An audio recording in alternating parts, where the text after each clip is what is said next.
Now that we have a good idea of the Bellman optimality equations and Bellman operators in general, let's think about how they can be put to good use. The first thing we're going to do is try to evaluate a policy. So if we're given a policy, one of the things that we want to do is compare them so that we can decide which of two policies or more that we'd actually like to execute, right? To do that, we have to evaluate a policy. And that's done by computing V, the state value function, right? So we fix a particular policy that we're looking at. We're going to investigate how good it is. And that's easy. For all of the different states that we have in S, we're just going to figure out what's the expected value for that, right? So being in a state and taking an exit through a particular action is going to lead us to a reward at the next time step. And we're going to get further rewards for all of the subsequent time steps until this particular episode or session ends, right? But we're going to use the discount factor to, again, enforce this idea that immediate rewards might be more favorable than long-term rewards. That depends on however we are going to set our discount value. Okay, so we're starting in a particular state S at time t, and we're now looking at the expected state value function for that particular state. Now, of course, this is what we said earlier through the Bellman operations, a recursive procedure. So we can just say that it's actually a function of the state value function, but from the next state onward with the incremental rewards of having the next time step, the reward for taking the action at this time step. Okay, and that's just an expectation. So to make it concrete, again, we're going to have to sum over all of the possible actions that I could do, okay, that are in the policy. So if the policy says out of 5 actions, I'm going to take 2 with equal probability, 0.5 probability, then I have to go through the state transition that I've specified, find the actual rewards and their subsequent rewards and add those together, right? So that will get us our final value for being in the state, taking one of the different actions that my policy allows me to take. Okay, so now that I have this, I have a way of enumerating all of the states and going through all the states and estimating how good is that state for the future rewards until the end of the episode, right? And what I can do is I can compare 2 policies that have, again, going through the same state space, which one has better values for our state value function, right? Whichever one that has the higher value is the preferred policy, right? So the policy evaluation algorithm looks very similar to what I just showed you, right? Basically, we have a fully specified MDP with a state transition model and a reward model, okay? And we're going to basically try to estimate our V value by our state function value by initially setting it to 0 and then iteratively incrementing it to get better values, okay? As long as the maximum change in value for any one state in one iteration exceeds a certain amount, means that the estimations aren't done, they're not stationary, so I have to go back and do this entire loop again, okay?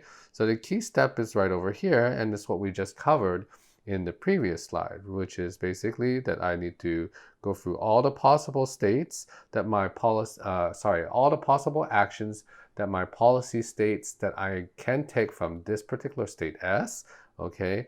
And then look at what types of rewards I'm going to get from that at the next time step, and then add accordingly the state value function of that target state, because again, this is a recursive definition. So this VS prime I'm going to estimate as part of one of the states that I'm going to visit later on.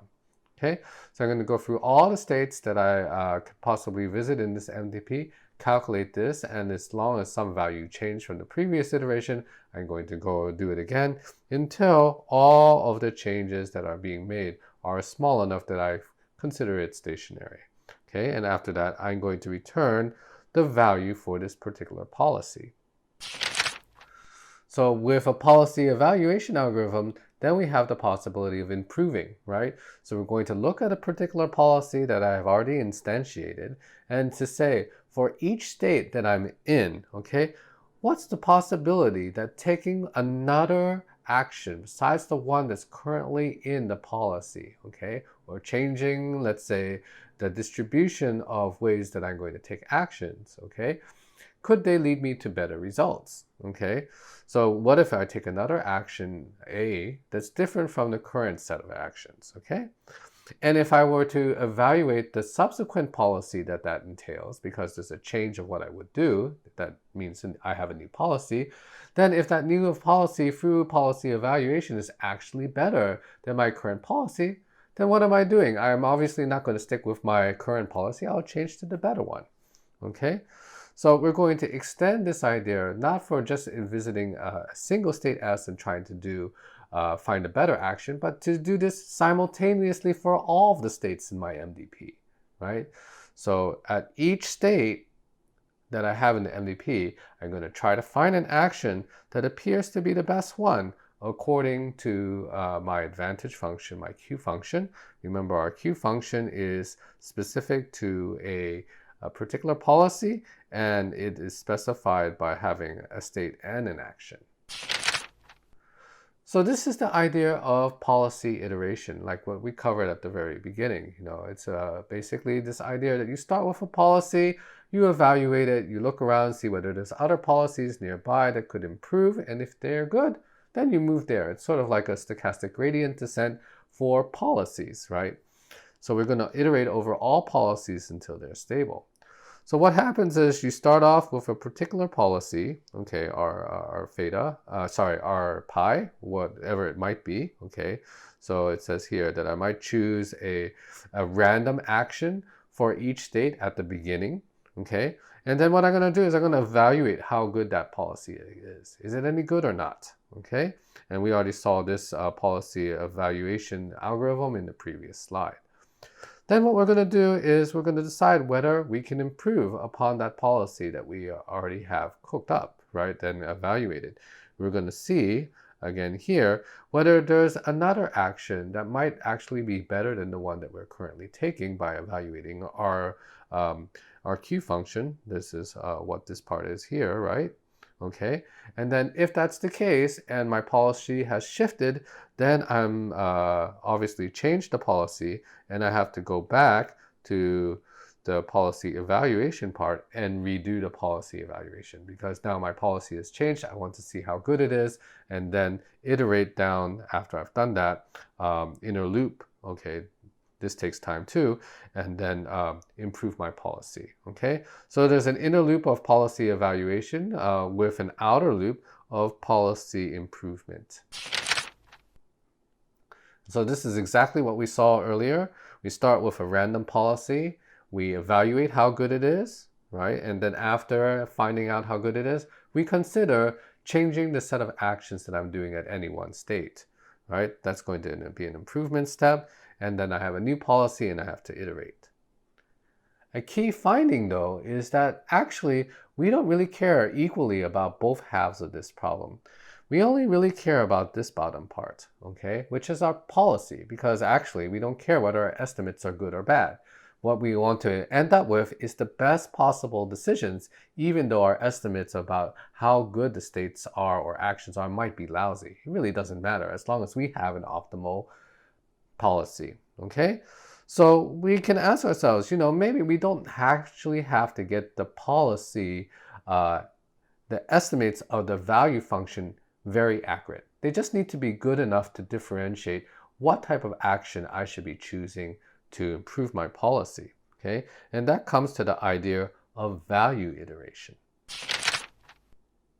So unlike policy iteration where we had this inner and outer loop, right? The inner loop was already quite expensive because we actually have to do multiple sweeps through the state space to estimate our value function properly. But that value function was not very good because it's only for the particular policy that we were looking at, okay?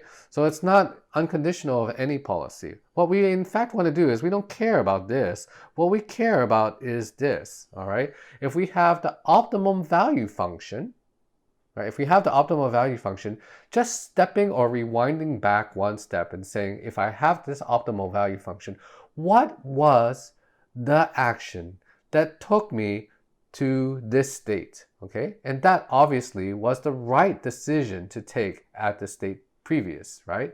So if I was at state T, state S, at the previous time step, and I took action A, and I ended up in this state, which has this optimal value, that was the right action to take, okay? So that's the whole idea, is that instead of looking at evaluating the policy in terms of the state value function for a particular policy, we want the state value function for the optimal policy. And from the optimal policy, we're going to reverse engineer the actual policy itself. Okay, so that's the idea of value iteration. It doesn't look that much different, okay? It looks exactly the same, except we're trying to engineer this part. We're trying to get our V star, all right?